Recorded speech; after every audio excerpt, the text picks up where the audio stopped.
Welcome, everybody. Thank you for coming tonight to attend the first of the climate conversations. I want to actually start. Already had a good learning experience this evening. I want to share with you a statement about ancestral land. Something I'm not going to do because I'm not prepared to do it, but this is why we're here tonight, just to start off the conversation. We're here to learn, the Climate Commission. Hopefully that's what you're here for as well. Would you tell me who you are? Yes, I will. Thank you for asking. I am Ron Malance, and I'm the Sustainability Director for the City of Bath. And I will get into my introduction to introduce you to the Climate Action Commission and those involved in tonight's discussion that you'll hear from. Thanks for wearing masks. They're recommended, not required. You'll see speakers. Actually, I should have done it, so you could hear me better. Is that maybe a little better? It's okay if you're comfortable to have speakers so that you can hear us. Take off our masks. So tonight serves as our first introduction in a series. This one we're involving local leaders, the leaders that help guide long-term planning and decision-making for the city. What we're trying to do is provide a snapshot of providing you a snapshot of what is happening right now and what are the plans that we are looking forward to. With this Climate Action Commission, the key element to ensuring the success of any effort is engaging the community. That's you folks, that's everybody on Zoom, that's all of us. So we look forward to a robust discussion after we get through our little presentation. So we're going to ask that questions actually remain until after the presentation is done. These are very quick presentations. We really want to spend the time hearing from you. So first slide, Mary Ellen. Thanks. This is the Climate Action Commission. So folks are wondering who is on the commission. I'm not going to read through. The slide is there for your reading pleasure. But that is everybody involved. There is a vacant position that we're looking for a forestry committee member to be on. Next slide, please. Excuse me. And this is the panel for tonight. So I am actually filling in for Lee Liner, the Public Works Director. I'm going to do a very poor job. I want to put that out front. At least attempting all and capturing all of what Public Works and Bath accomplishes. But at least I will hopefully provide some relevant overview on that. Mark Myers, the city manager, will be here. Is here. Thank you. Not will be here. He's actually here. Paul Perkins, co-chair. John Zattel, co-chair. They will be going through some presentations on why we're here, and then moving into some of the local leaders. Tim Blair, and I'm not doing bios. I apologize. I was going to do lengthy bios for everybody. Deb Keller and Ruth Indrick. So with that, we will move right into Mark. Can we use the microphone? The Zoom people are having a little trouble hearing. Thanks. Thank you. Test. Do I sound on? Okay, thumbs up. So welcome all. Thank you all for coming this evening. This is a fantastic turnout for this event and the first of these conversations. So I'm Mark Myers. I'm the city manager for the city of Bath. And I just wanted to go over real quickly some of the city's action as far as working through climate change and climate related issues. We're a manager council form of government. The city council set the policy. They're the ones who adopt the original climate action plan back in 2007, 2008, and then updated in 2019. So from the 2019 update, the city of Bath pledges to take a leadership role to minimize the city's energy use and emissions and maximize efficiency and sustainability. So back when the original climate action plan was formed for the city, which I believe Paul Perkins, who you'll hear from later, was involved in the original Cool Communities effort here in Bath. Some of the actions that came out of that were that we conducted audits of city facilities that resulted in efficiency actions within those facilities, particularly advancing LED lighting within the buildings. There was a benchmark of 20% reduction of energy consumption for emissions in municipal government and community. By the time we did the 2019 climate action plan update, that was actually 27-28% that we hit. Increased emphasis of,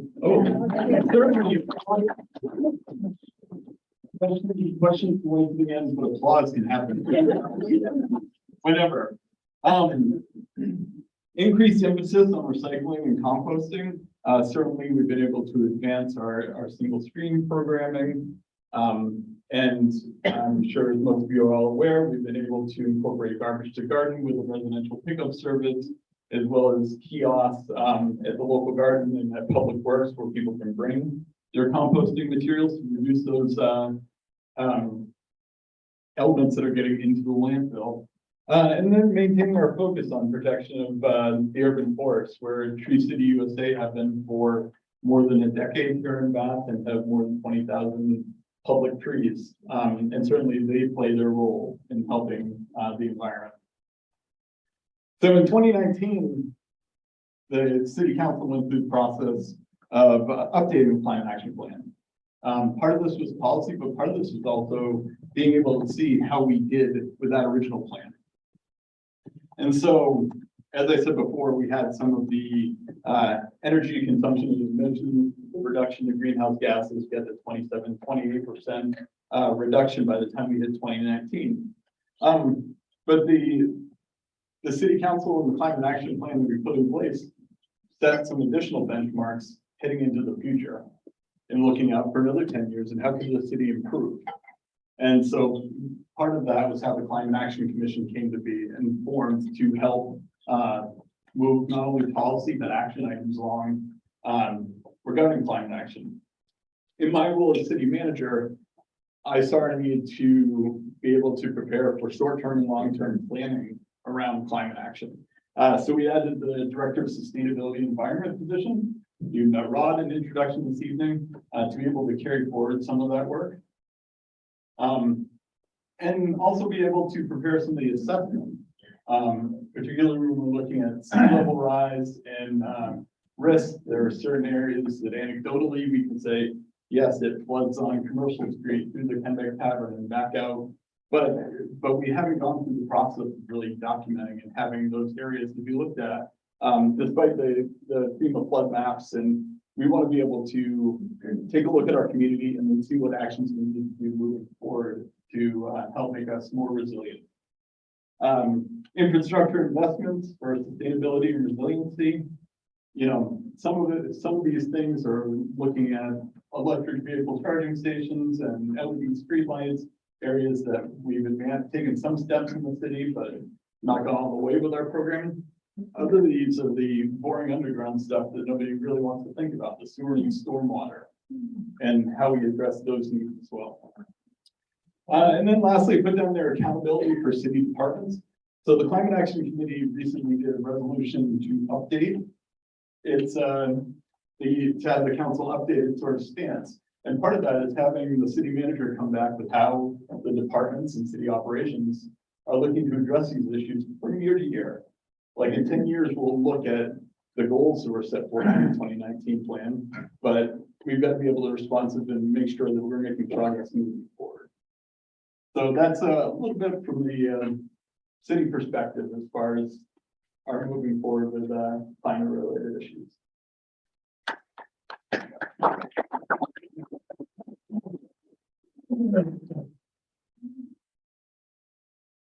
Good evening, everyone. I'm John Zittel. I'm the co-chair of the Climate Action Commission. You can go to the next slide. Thank you. I'm going to start by showing you a few graphics real quick here, just to set the stage. First of all, Maine's climate is headed south. If the world doesn't make dramatic changes, we can expect that by late in this century, our climate here in mid-coast Maine is going to be pretty similar to what we would have thought of as the climate in the Chesapeake Bay area. If you could go to the next slide, there will be a lot of impacts from that. One of them that we always talk about, of course, is sea level rise, and Mark just talked about that. Here are two pictures of downtown Bath. The one on the left The water that you see in it may look sort of familiar. That's the sort of episodic flooding that we occasionally see along the waterfront in Bath. By 2050, the middle of this century, that's going to be our normal everyday high tide. When those same episodes happen in 2050, when that's our normal high tide, it'll begin to look more like what you see on the right as occasional events. And by near the end of the century, this could be the normal everyday high tide line. And it could be significantly worse. Based on National Oceanic and Atmospheric Administration recommendations, the state of Maine guidance is to commit to managing 4 feet of sea level rise, which is what you see here, but be prepared for 9 feet of sea level rise by the end of the century. So we could be seeing something even significantly more than this. Next slide, please. There are a lot of other impacts. The only thing I'm sure of about this slide is that it doesn't include everything, but it tries to give you a sense. And I'm not going to read all the things on here, but the general flavor of it is you see some things over to the left that are sort of a broad sweep of things that are going to be happening to the earth. Through the middle, you begin to see some of the impacts that those basic changes are going to have on ecosystems, including people. And toward the right, you begin to see more the social effects, the societal effects, the business effects. So lots of impacts. Next slide, please. But there's also reason to be a lot more positive about it. The world is moving toward a pretty fundamental transformation in our energy and our transportation systems. And I can't stand here and tell you exactly how that's going to play out. But I think it's useful to look back to the last time a transformation this big happened in society, which is back around the year 1900, when we converted from a horse-powered economy to a hydrocarbon-fueled economy. And over a period of 20 or 30 years, we saw this skyrocketing in the number of cars, and at the same time saw a collapse in the number of horses. We're going to see something similar to that happening in coming years. With effects that I believe are likely to be every bit as dramatic as the effects were when we began to build a society around cars. So it's an exciting time. Nothing says that gasoline was preordained. Nothing says that it's ordained that it has to keep on forever. It's had a good run for 120 years. It's played an important part in our society, but it's time to move towards something different. But we're not tonight wanting to talk about these kinds of global changes. We want to talk tonight about what's happening here in Bath. So if you could go to the next slide. This is an outline of what we're going to be talking about this evening. You've heard a few introductory remarks from Rod, from Mark Myers. I'm talking with you a little bit about the issues here, and then Paul Perkins, my co-chair, will talk about some of the highlights of the activities of the commission. But then we'll be focusing on the forum with the community leaders that you see sitting here, talking about infrastructure, about transportation, about housing, and of course about people and what all of this means for the citizens of Bath. We hope that you'll be pleased with what you see tonight, and we hope you'll have some good comments for us. We also hope that you'll like to see more of these kinds of things. We hope this is going to be the first in a continuing series. We can imagine a lot of other possibilities for agenda items for future meetings, but we'd love to hear the kinds of things that you would like to see us arrange to host and give you the opportunity to have a conversation on. We'll close, as Rod said, with a Q&A and hopefully continue our discussions outside over tacos. The taco truck is out there getting ready. And with that, I'd like to turn it over to Paul Perkins, my co-chair.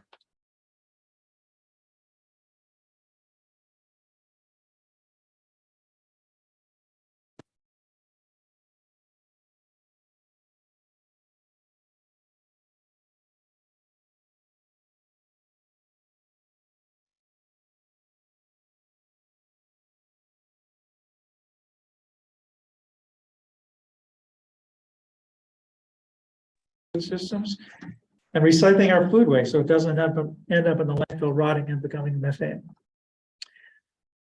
The second goal is achieving carbon neutrality by 2045. Gets confusing why there's a 5-year difference, but in any event, that's what the main state goal is. Which means adopting strategies that remove at least as much carbon from the atmosphere as we're still emitting by that time. There are some nature-based solutions, including protecting forests and wetlands, rethinking our backyard and public landscapes so they store more carbon, and high-tech carbon removal strategies, which are only in development, not yet scalable, but may well be needed. And the third goal, of course, is to prepare for the impacts. And John showed you some of the impacts we may be seeing, sea level rise. It's hard to think that downtown Bath could become an island, but that's what the projections say. And of course, we'll have heat and to deal with, and possibly increased vector-borne diseases like Lyme disease. Some early efforts we are making as a commission are to update the comprehensive plan so that it specifically addresses climate change. We are assessing the vulnerability, or will be assessing the vulnerability of vast infrastructure and people most at risk from climate impacts.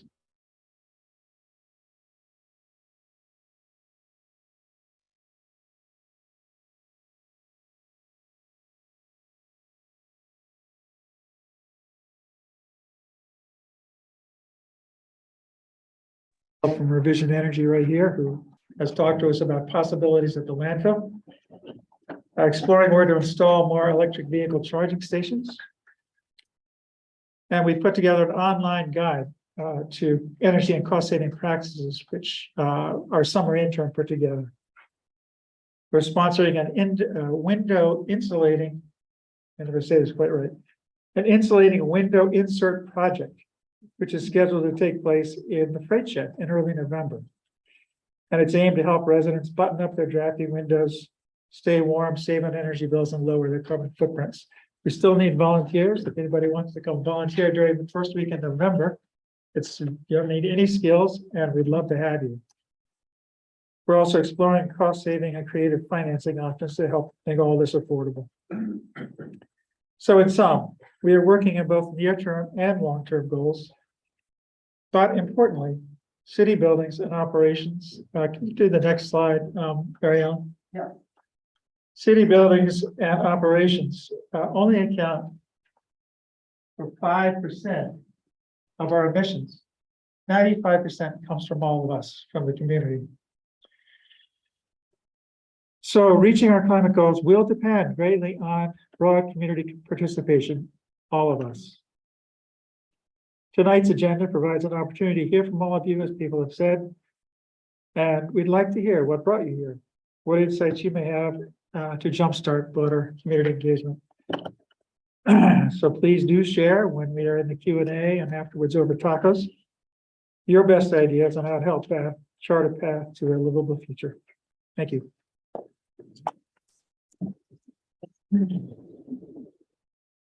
Thank you, Paul. We're moving on to the me pretending to be Lee Liner for Public Works Infrastructure. The format here very quickly is something called Rosebud Thorn. So it's really just a quick snapshot. So one of the things that is happening, the rose, the good stuff, even recently, with this plan in March of 2022, combined sewer overflow wastewater pollution control facility was focused on climate resiliency. Not only do we have to make sure that water quality happens and we're not polluting, the infrastructure that does that needs to be resilient. And in fact, the city of Bath received a $4 million grant to address that. That's just step one. So really, I would say from my perspective, and I'm new here as a new position, but Public Works is already marching forward with incorporating climate resiliency into their planning efforts and their upgrades. The upcoming, the bud is what's planned, what's coming up, what we anticipate. So salt reduction plans, no more Although that might make a little bit of slippery sidewalks, it won't, it will be just reducing the chloride that's polluting water systems. Again, the climate planning for sewer infrastructure, that's a continual. Currently, the wastewater treatment facility has a facility plan that is due in a few months. That is all about climate resiliency as well. Fuel usage tracking, exploring EV options, and as heard, solar farm on the landfill question mark. So these are things that are, anticipated that we're exploring. The thorn, the challenges, this is where, how do we do all of these things? So funding, how do we pay for all of this? There's a lot of, the more planning you do, the more implementing you have. So how do we finance all of this over the long term? I guess my 2 cents on that, it doesn't all have to happen tomorrow. It can't. So we have to think about that long-term financial planning. Figuring out what the green alternatives are to some of these systems, the mentioning the salt reduction plan, there's really no great alternative actually for using salt to melt snow, unfortunately, and ice. People have used beet juice in places, but that adds nutrients and pollutes in other ways. So it's, some green solutions aren't always a solution. So those are hard to find. The one that struck me that we put in was the unclear goals. So that one, I think, is the one that we need to kind of identify and focus. Okay, we need to have clear goals as a community moving forward. And just, it's overwhelming, lots of work to do. So I hopefully am in my 5-minute snapshot there. Again, this is for you to think about for the Q&A later on. And we're moving on to bike ped and transportation back.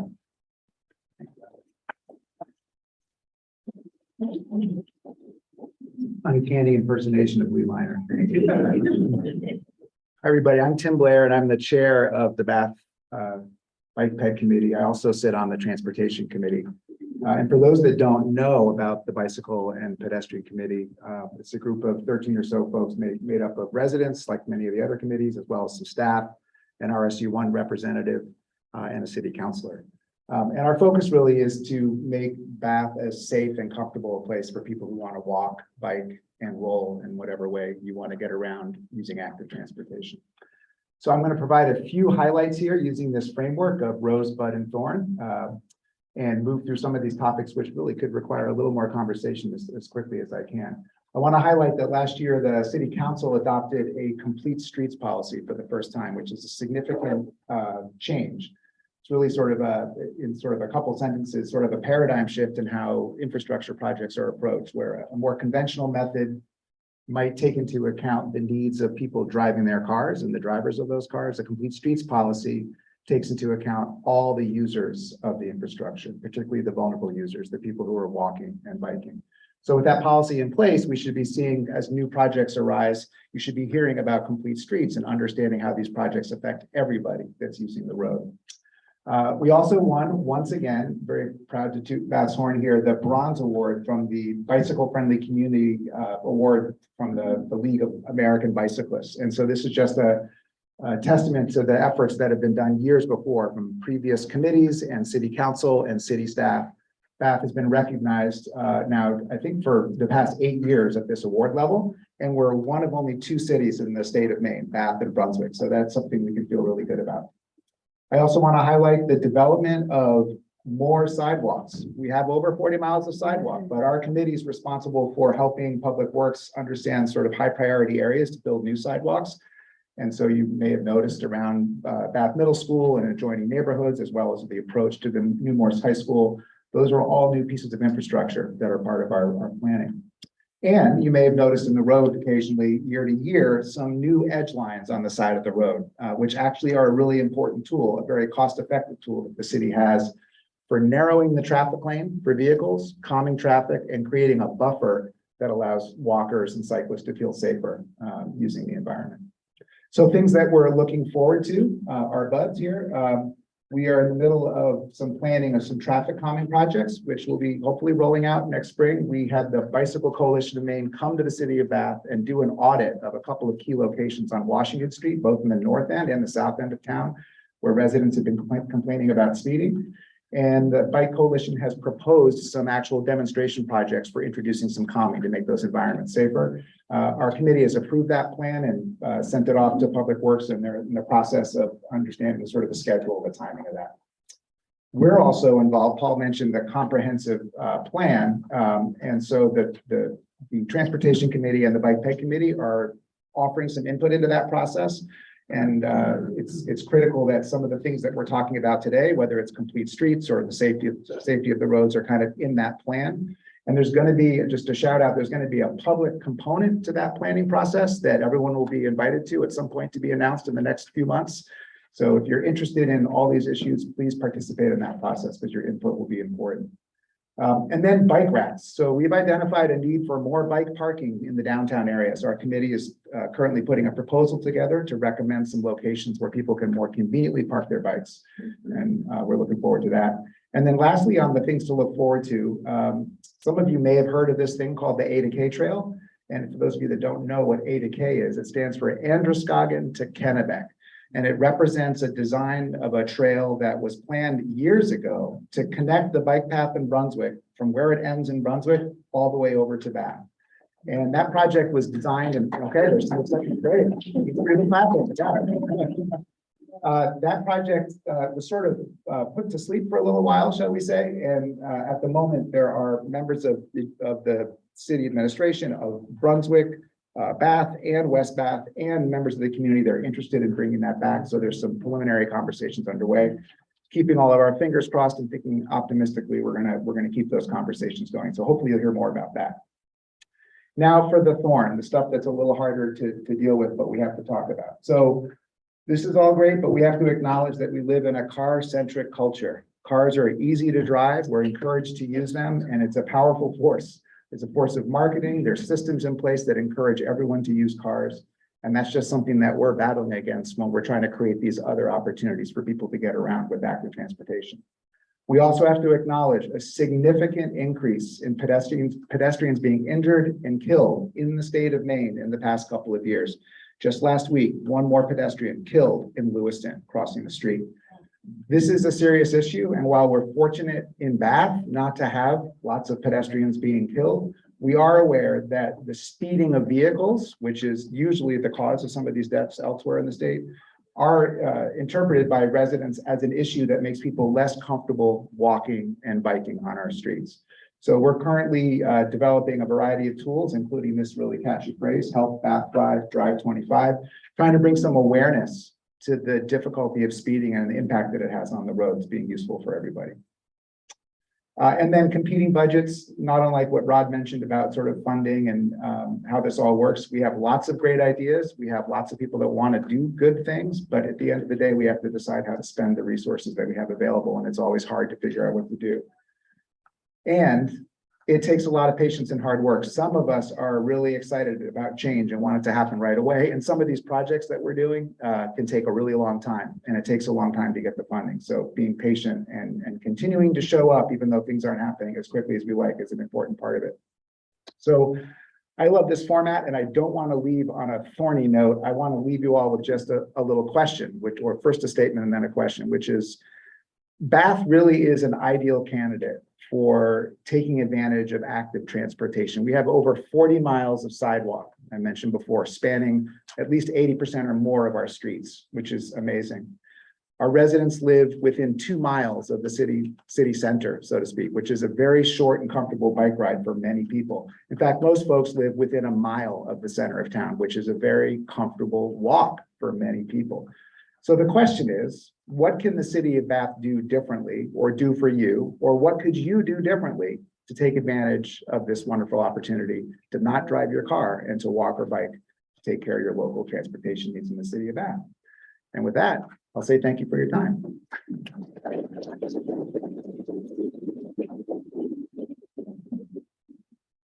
Hello, I am Deb Keller. Is this on? the executive director of Bath Housing, and I will answer Tim's question. I am the proud owner of a new e-bike.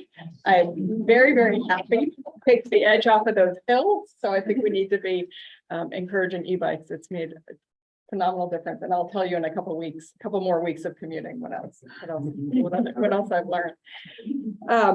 I'm here to talk about housing. Obviously, we are all living in houses, living in homes, and as was shared earlier, we're a big part of how we can make change is how we handle our housing stock. I'm going to go rose, thorn, bud, because I don't want to end on something negative. And I'll say just quickly with rose, multifamily's got it going on. New construction, Hughes School Apartments, the Uptown, which is under construction right now. Bath Housing is planning a new project. These projects, we've been doing green and multifamily for 20 years. We know what we're doing. We're designing to LEED standards, if not getting certified, passive house. Water conservation, electricity, Energy Star appliances, tight envelopes, all of this stuff is just part of what we do in multifamily. We're also building more units in smaller land spaces. We're placing projects in walkable locations, putting bike racks, hopefully getting less parking. So a lot of positive things going on in the multifamily world. The newest projects that are being funded by Maine Housing, Bath Housing again just got funded to do one. There's a requirement from Maine Housing that we are using non-fossil fuel for all heating, cooking, cooling, hot water, etc. So again, really the multifamily industry, the affordable housing industry has been ahead of the curve on these things. It's awesome. Thorn. Good thing, the greenest building you can build is the one that's already there. So how do we handle our existing housing stock? Maine has, I'm sure you all know this, Maine has the oldest housing stock in the nation. Bath has an even older housing stock than the state of Maine's housing stock. So how do we green our own housing stock? Again, this is the thorn, it's complicated, it's costly. I'll just share a personal experience. We want to put heat pumps in our house. We live in an 1850s house. We were given information for years that it couldn't be done. Our house was too choppy, this and that. We finished the renovation project and the contractor said, we said, darn, if we just had been able to put a heat pump. He said, why didn't you? Of course you can put a heat pump. And we said, you told us you couldn't. He said, no, it wasn't me. That was your another contractor. So now we're getting heat pumps. So the technology is changing. We're not like, how do we keep up with it fast enough? So you need a master's degree, you need a PhD to keep up with what's going on. And then it's costly. Many people that, can't afford to do heat pumps, they can't afford to do solar panels. There are lots of affordable things you can do, but some of the bigger ones, it's challenging. I would say right now, there is a maze of rebates, refunds, programs. The Inflation Reduction Act was Efficiency Maine offering, which towns are they offering it in? And so that challenge of tracking all that down to do the things that we can be doing to our houses is definitely a thorn for me right now.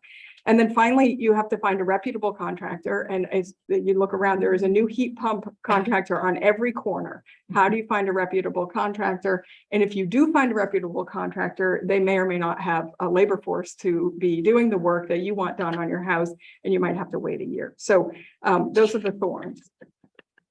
I want to talk about buds. So as a positive, and hopefully I have another minute or two. So the thing that I'm so excited about is just this panel alone shows kind of the intersectionality of this conversation. You have housing people, the environmental community, the transportation committee, Rod's new position, City of Bath, the community development committee, the economic development committee. We all get that this is all related. It's all completely related. So that's one of, I think, the greatest things that's going on right now. In terms of what we're doing at Bath Housing, sustainability is just sort of inherent, and it's just sort of in everything that we do, in every way we think about everything. And I'll just give you some examples.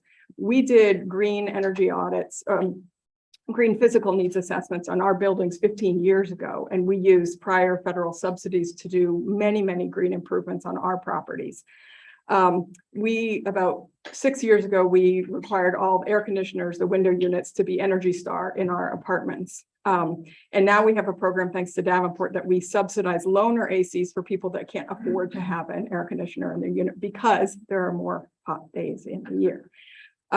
We have made changes so that our residents don't need cars to rely on cars. And so we've brought food pantries and food deliveries to our properties so they don't have to go out and go to various food sites. We have offer bus and taxi vouchers. Again, Davenport's been a huge help contributor to that.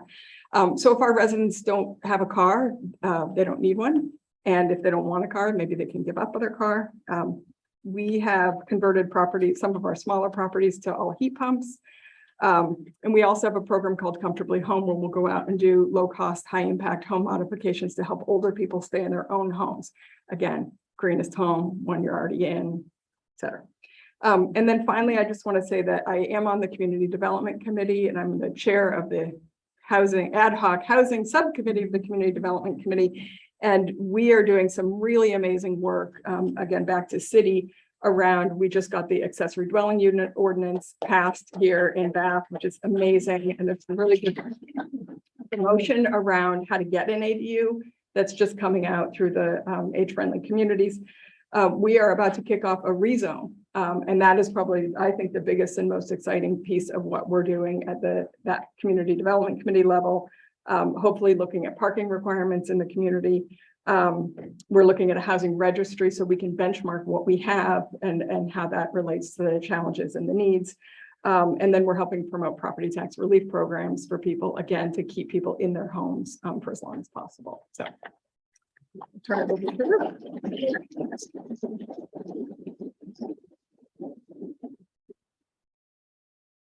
All right, I'm Ruth Indrick. I'm the project director at the Kennebec Estuary Land Trust.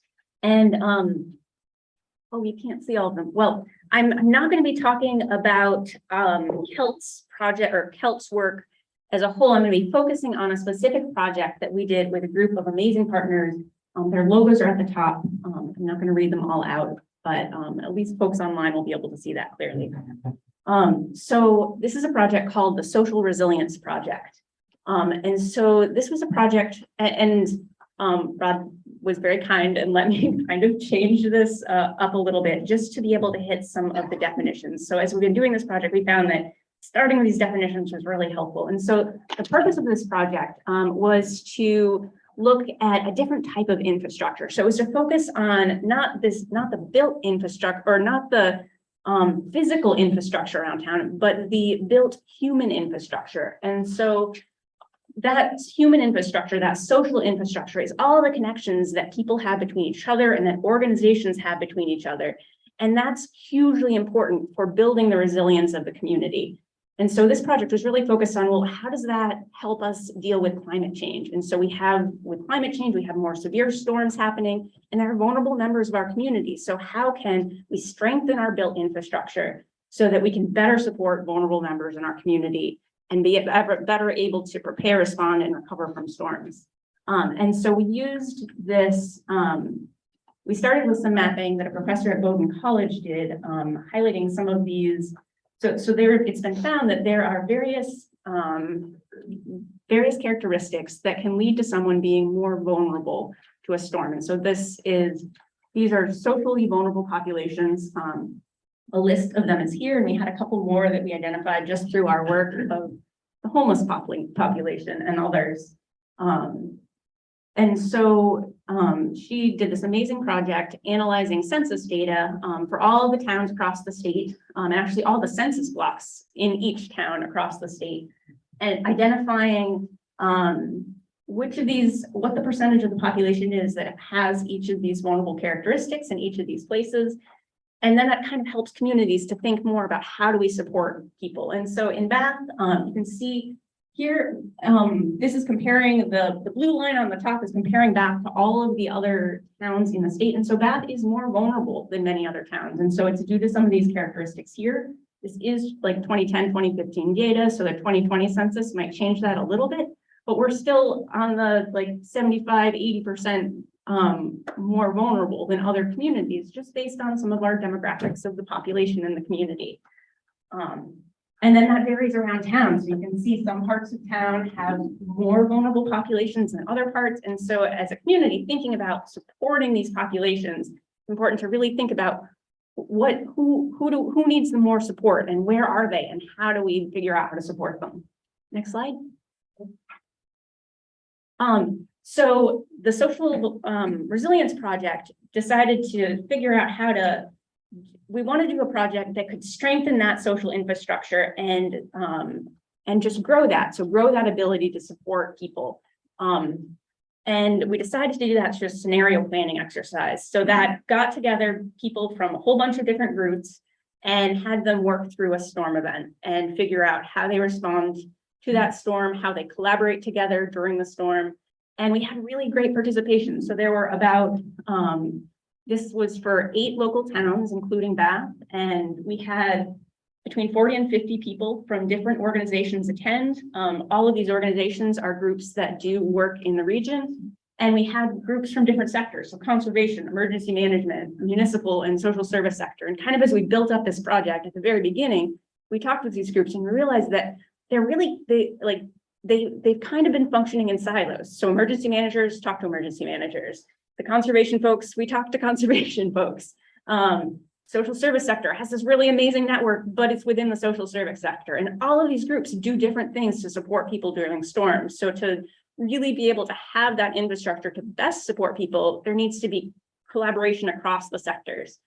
So the rose of this was we held this event, we had really good turnout, and we did some surveys before and after the event. So before the event, this shows, it's just like a visual of who people said they work with. And then after the event, this is a graphic, a visual showing who people said they work with and who they wanted to work with. And so it does a really nice job of showing that there are a lot more potentials for collaboration.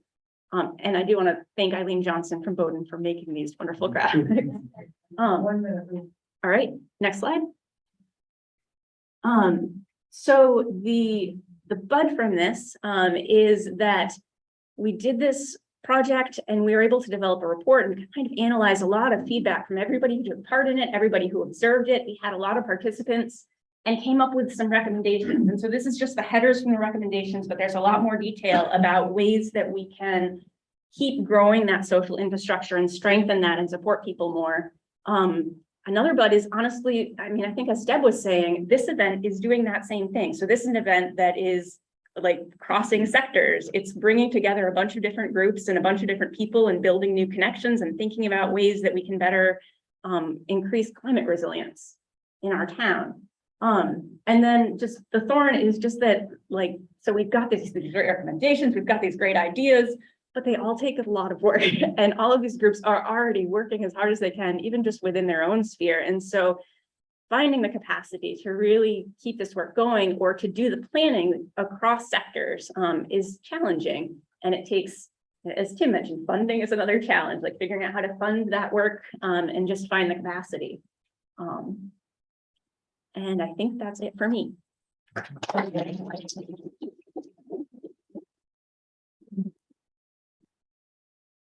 Okay, that brings us to your part. And I apologize, I don't have an interactive exercise or breakout groups. This is climate conversations. This is to converse. So the way that we will do this, if you have a question for anybody that we have folks on Zoom, they can chat. There's a chat function to ask a question. Raise your hand. I can call on you and I'll give you the mic. Mary Ellen, have you figured out getting to the Word doc? Okay, I can come help you out. And while I do this, someone can raise their hand and ask the question if you'd like. All right, I see some people out back. I'm going to go run over to those at the door.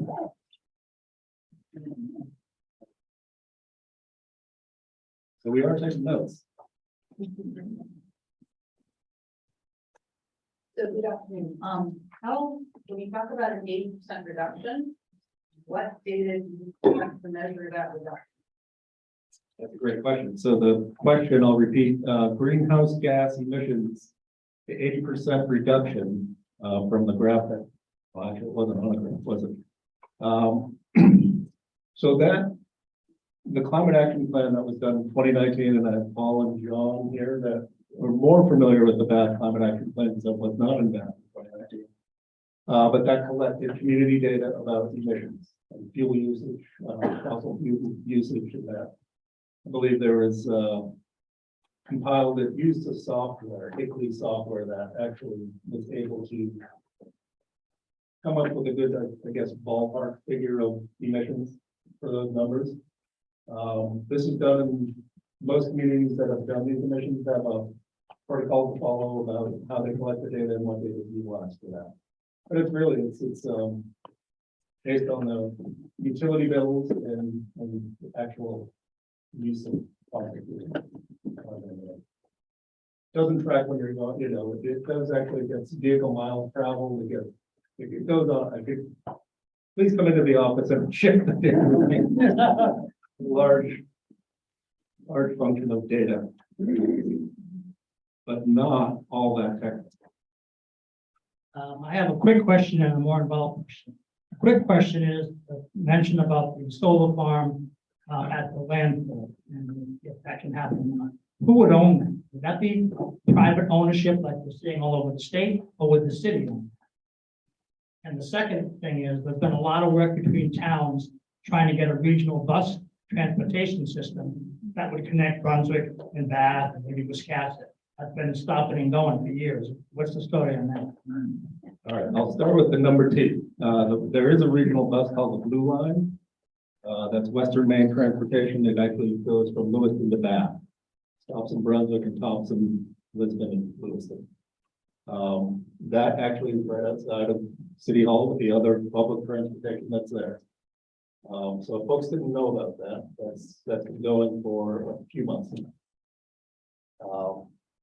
What's it called? The solar farm. The Blue Line, yeah, Western Main Transportation. Is there any other detail on that? I think that's what's running now. I don't know the schedule. The solar farm, we're exploring on the capped portion of the landfill. It would be city owned. And whether that's an eventual city owned, it all depends on how the solar farm is financed to pay for the development of that farm. Again, that's devil in the details, but ultimately that's a city owned power generation source. Let's take a Zoom. Do we have chat questions? Yep. The electric grid may not withstand the dramatic increase in electric vehicles, heat pumps, etc. How will the city manage an unstable electrical grid when aiming to move to more electrical versus fuel-driven improvements? Well, I don't feel like I need to know that. If there's anybody here, this is again, a community conversation. John, yeah, please step in. I'll take it, but I do not have a good answer for it. What I'm going to say about it is that at the city level, at the local level, it's important for us to encourage these kinds of changes in electrifying. At the same time, we fully recognize that the grid has to be able to support it. It's not going to happen quickly. It's going to be a slow transition. And the main point that I would make is simply that we recognize that we have to partner with the state. That it's important that the state, as part of their planning, is recognizing these grid issues and supporting the kind of development of the grid that will be needed to allow us at the local level to take advantage of it. Yes, Senator, I'm pleased to have you with us this evening. I have to say just one thing before I hand the microphone to Senator Vitale. Please don't take this the wrong way. I am so pleased that by the time you got here, it was standing in your home. Thank you. I am here, and I will take a stab at this question. It is a great question. It's a question we ask at the state level all the time. How do we get our grid ready for the increased use of electrification, a beneficial electrification, as we call it? And one of the things we did this last session that I think will get us partially there is to pass a bill that the governor sponsored to hold the electric utilities, the transmission and distribution utilities, accountable for A, their service to their customers, B, their improvements to the grid, making it more resilient, and holding them accountable for their planning in this direction. So we have some mechanisms in place to try to make sure that the grid moves along with the rest of us towards a stronger, more resilient, more capable electric grid. Now, there's also some other strategies that we've looked at a little bit, and that's looking at smaller distribution channels. So instead of one large grid, looking at smaller ways of distributing energy to communities. So that's another strategy that I think probably needs some more work and some more thought. But clearly, this is something that we're dealing with on the state level and in fact the regional level. It's something we all have to work on. That's great. Thank you very much. Let me turn it back to you then. All right, any more? Yeah. Zooms? Yep. A question on carbon pollution. This person asks, I believe Bath has a no idling ordinance with regard to vehicles. How can this be enforced? When it first happened, I would knock on car windows and tell people about the ordinance. People looked at me, what? How can this be implemented, really? I will leave that one to, you might know that more about it than I do. I like that you're staring at me walking. You got one that's somebody, so. I'm trying to remember time frame. Either 2012 or 2013, the city council did pass a no idling policy. So it is something that is in place. It's one of these challenges that we deal with, and we were just talking about it in another matter this afternoon, with the ability to police and oversee a policy such as that, just becomes a challenge. We have similar policies where ordinances in place that serve as much as community reminders as it does to be actual enforceable actions that we can do. So it is something to be mindful of in our community. I can't remember the last time that we had the ordinance out for public consideration, either by council or by any of our committees, but it's certainly something to consider and revisit again if we're looking to reduce the level of greenhouse gases that take place. And we will update the comprehensive plan that we're working on to reflect that change. I see a hand back here. Thank you. My name is Michael. On that carbon question, what is carbon neutrality and what is being done to change that? The second question is for the sea level rise, what's also being done to combat that based off the pictures that you showed earlier? Great, thanks. Great question. Did everybody hear that? So currently, I'll start with number 2 and then look again to John for the neutrality. I think you articulate that far better than I do. The sea level rise, we are actually next week interviewing consultants to do a vulnerability assessment where that is a large portion of that analysis. It's an engineering consultants. We anticipate that project to be about 12 to 18 months of planning with a pretty robust implementation schedule. I have no idea what that will look like when we get that, but that is underway. That planning is starting. Better topographic information, which is an essential part of understanding what the impact of the rise is. Yeah. Getting in the field and conducting that analysis. And the carbon neutrality, John, you want to start that, or am I putting you on the spot? I'll try. I'll take a stab at it. I will confess upfront, carbon neutrality is probably the name, the title that I personally have some problems with some issues. And so I'll try to walk through that with you a little bit. The idea is simple. Add up what you're emitting on one side of the ledger sheet, on the other side of the ledger sheet, add up the opportunities that you have to actually capture carbon in urban forests, in salt marshes, what have you. The devil is in the details. As much as you might hear about concepts like carbon neutrality, you might also hear about concepts like greenwashing. There's lots of plenty of arithmetic that can go into that, lots of planning for future carbon capture to be balanced against current emissions. So those are all the reasons why I tread very cautiously around terms like carbon neutrality. So at the end of the day, I personally don't have a real solid answer for you for exactly how we should calculate it, other than just telling you that we're very sensitive to the issue, to understand how to calculate it correctly. But we do think it's an important part of the story, because we think it's very important to recognize that you shouldn't just be looking at that one side of the ledger. You shouldn't just be looking at the emissions side, where there are opportunities to do real honest to goodness carbon capture. We want to take advantage of those, and we want to properly account for those. That said, there's no magic there. There's no miracles. I can't give you a real solid explanation for exactly how at the end of the day we'll do all that. I hope that helps. Thank you, I appreciate it.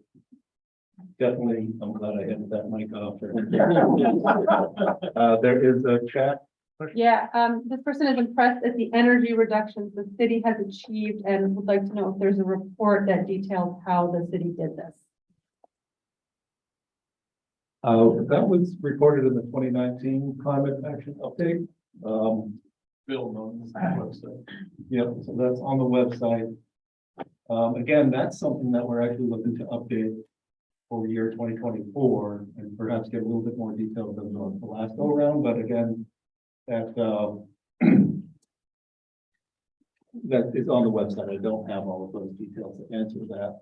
I want to shift, and we're not taking advantage of the local leaders. They're getting lonely, and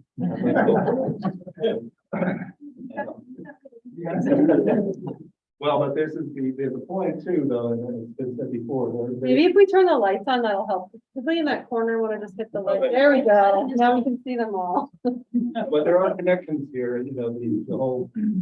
Yeah. Okay. Now hands are going up. Sorry. A couple points. I wonder about the possibility to work with VIW and General Dynamics with 5,000 people driving to town with that. And where may there be outlying parking areas that could be natural carpool? I'm disappointed there's no solid waste landfill approach on Main Street. We ought to have a compost and a recycling bin next to every trash bin. I think we're basically facing a spiritual crisis in America in the consumer society. I think we need to address the interconnections in our hearts with each other and land and look at that and why we have just run rampant over that for 220 years.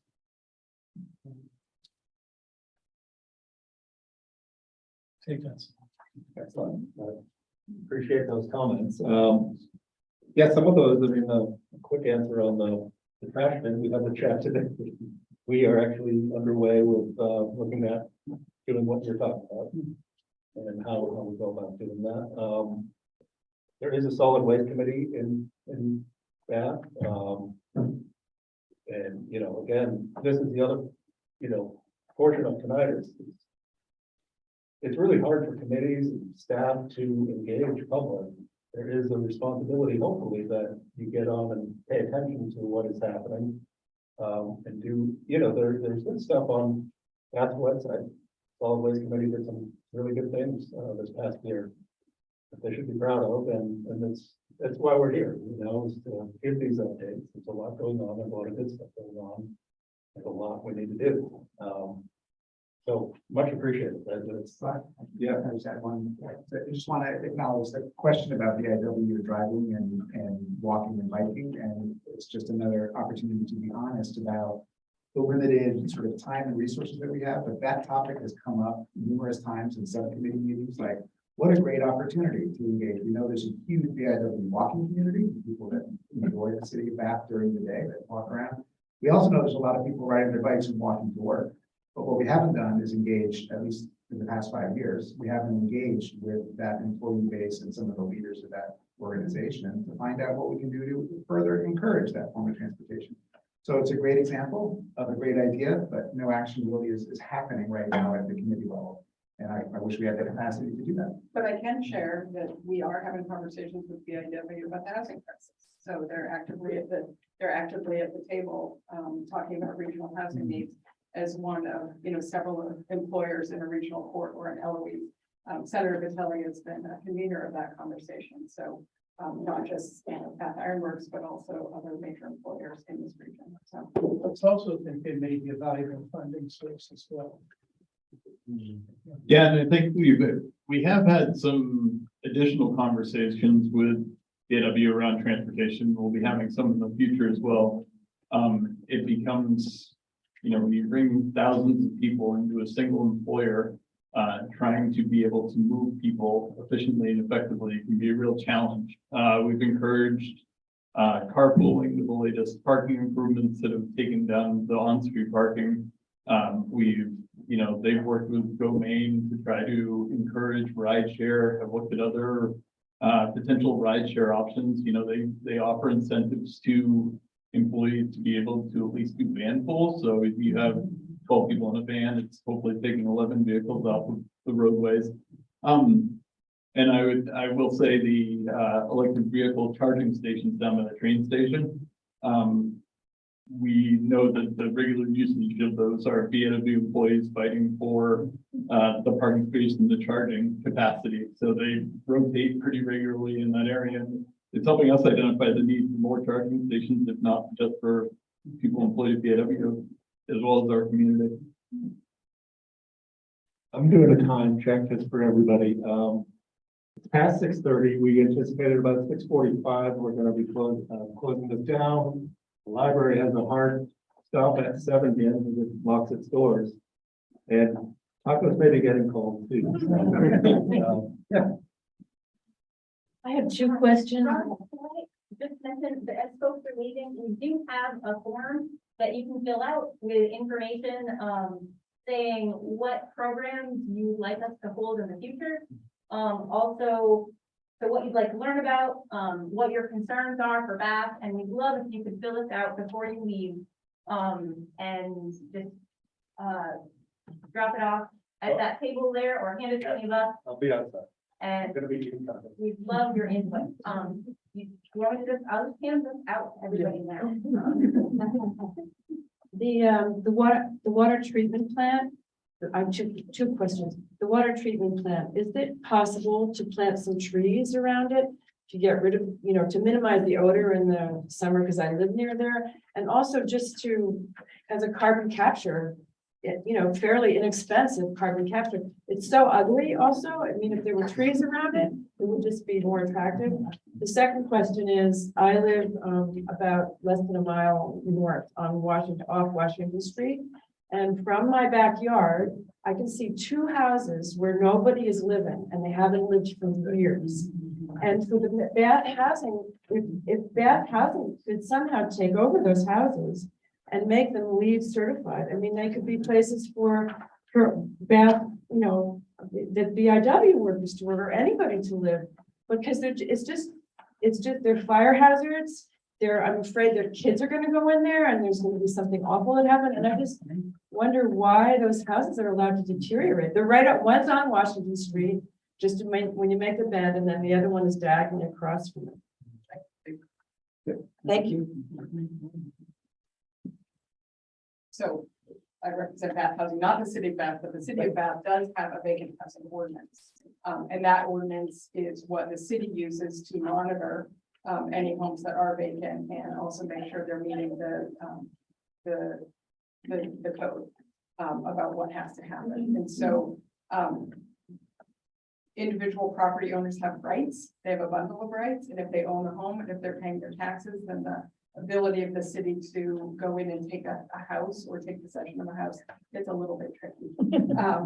So it's safe to say. That said, the housing committee of the community development committee is very much looking at and talking about vacant houses and how we minimize the number of vacant houses in the community. And so it's very much on our radar. Secondarily is there are a lot of houses in that need improvements. And so we're always looking at how we can find ways to make homeowners aware of programs and services that would help them make improvements to their home. For example, we just learned recently that Efficiency Maine will put a free heat pump hot water heater in certain houses for low-income homeowners. So we're the committee is paying attention to what's out there. We're trying to disseminate information to homeowners, and then we're trying to track in a very reasonable way what's happening with vacant homes. Very well. Well, I just wanted to add The water treatment plant too. Yeah, I'll touch base really quick. Wastewater treatment plant, I certainly appreciate the ideas around it. There's a lot of challenges with the amount of underground piping with whatever we do there for landscaping trees, but it's something we keep in mind that we have the wastewater treatment plant, as you can imagine, between the treatment plant and the pump station, is a large energy consumer, and we've been able to have a lot of successes with timing and running of generators at times instead of power, not operating during demand peak times, which is beneficial not just for the grid and consumption, but also for the wallets of people who are ratepayers in the sewer system. So certainly something we can take a look at. We do have some restrictions around what we can do in that way. All right, hold on, okay, 1, 2, 3. There's one more in Zoom too. Oh, one more in Zoom. Let's pick that first. Sorry. BIW is very concerned with sea level rise and how that will impact their long-term operations. How will the city work towards climate change collaboratively so that they stay in the community, since we know they are a huge part of the local economy? That's a great question, and again, over this next year, they will be heavily engaged in this vulnerability assessment. I think it's on their radar quite heavily as well. So obviously collaboration makes a lot of sense there.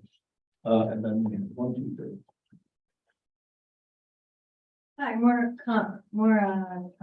comment, question, but since there's gonna be so much need for the community involvement to have a web presence where where people can go to see what they can do, like volunteer opportunities to push things forward that's, you know, updated regularly and really spells out, you know, what anybody could do who might have a skill set or something that wants to get involved.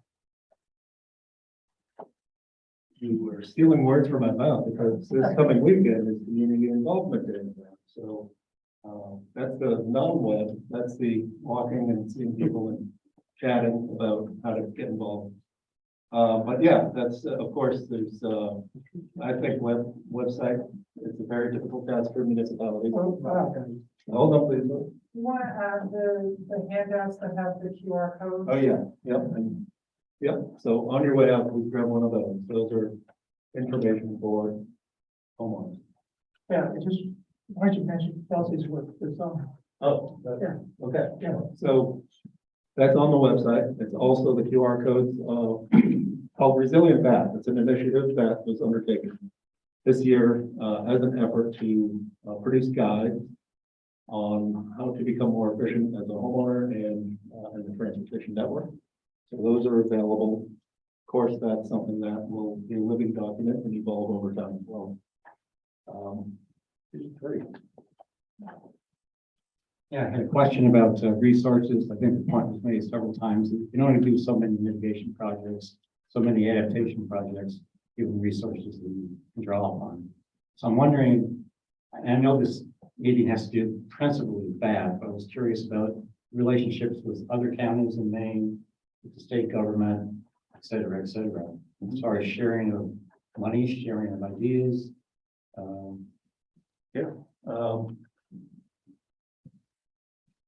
It's an interesting topic. Just the Community Resilience Partnership is a cool state effort that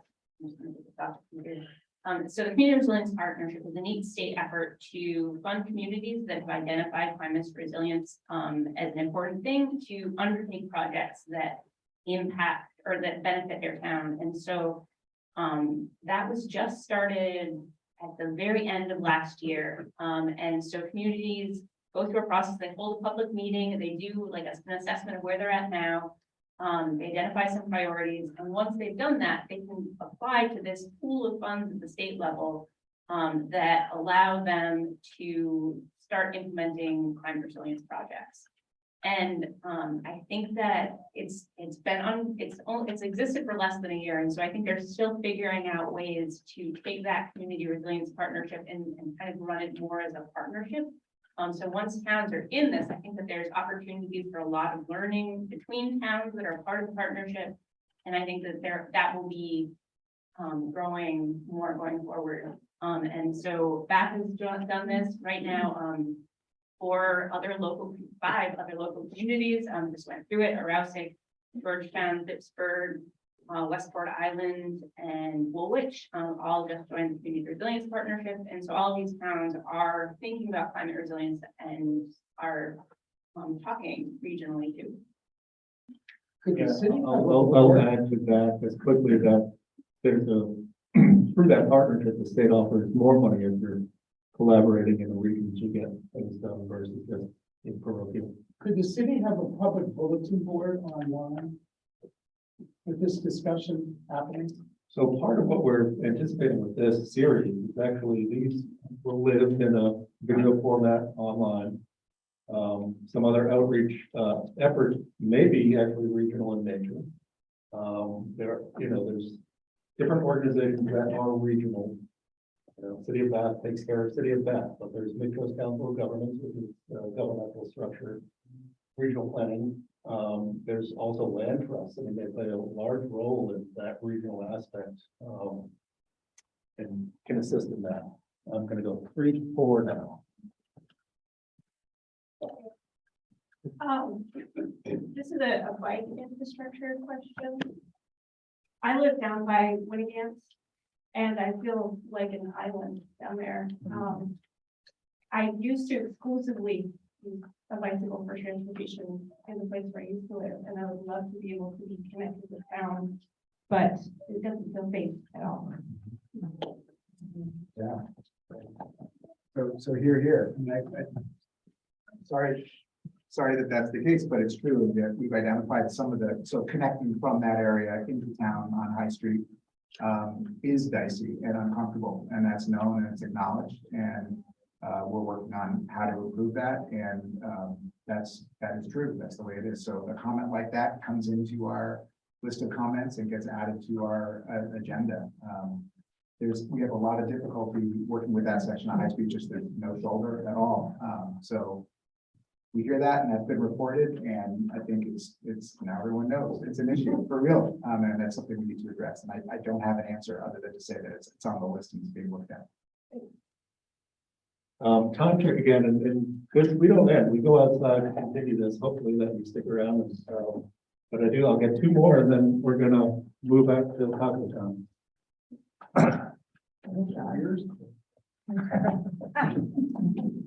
Hi, Rob. Kate Dempsey with the Nature Conservancy and a Bath resident.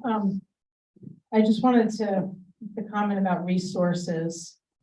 Over the last few years, through the Governor's Climate Council, which I have the honor of serving on, we were, as a state, able to create a plan for many of these goals.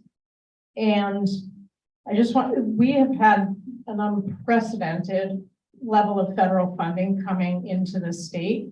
And because of the plan, the governor and the legislature was able to allocate money to programs like Ruth was talking about.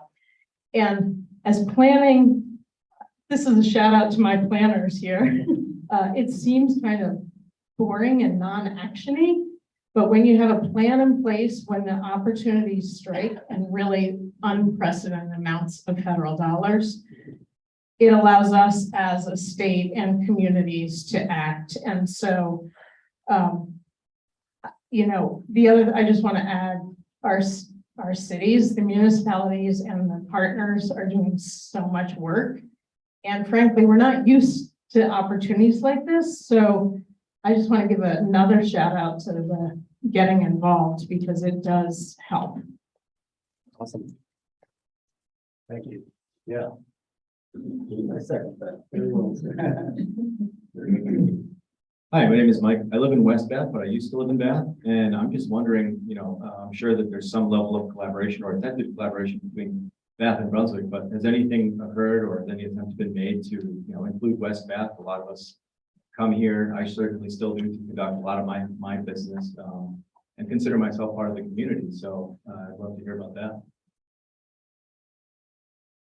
Yeah, that, that there is a challenge to that, and that's identifying who the who and the how. So, by showing up and coming to something like this, even though you're from West Bath, that opens that door to then hopefully create something there. I know that West Bath is involved in regional transportation and in regard to sustainability. West Bath wasn't on that regional community partnership. They didn't go through it right now. They did a prior collaboration with the town of Pittsburgh and Hartsville. One of the things, and it's kind of more of a wishful thinking or hopeful dream of the regional council of governments, being that conduit for the West Bath. So, but they need capacity to, assist in that manner. But yeah, that's a challenge. So I did want to, we're going to talk about the next in the series that we had thought of would be, we did built environment tonight, the natural environment would be our next in our series. And then going on from there, again, this will be on our webpage, hopefully sooner than later. And let's continue the conversation.